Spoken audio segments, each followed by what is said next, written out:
خواجہ آصف صاحب نے پارلیمنٹ کے اجلاس میں کہا ہے کہ جو آڈیو لیکس کے حوالے سے درخواست دائر ہوئی ہے وہ شخص خود بھی آڈیو لیکس والے کیس میں ملوث ہیں، اور اگر سپریم کورٹ اس کی انویسٹیگیشن کرتی ہے تو یہ ادارے کی تکریم کو اور بڑھائے گا۔ ان کا جو یہ موقف سامنے آ رہا ہے کہ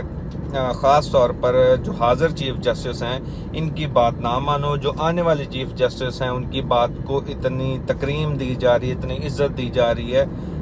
کہ ان کو ایک دوسرے کے سامنے لا کر کھڑا کر دیا گیا ہے۔ شاید آنے والے چیف جسٹس صاحب بھی یہ بھول رہے ہیں اور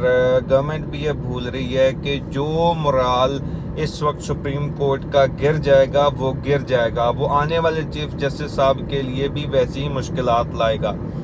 کیونکہ جو سچویشن بن گئی، اگر عدالتی فیصلوں کو نہیں مانا جائے گا، آج آپ نہیں مانیں گے تو کل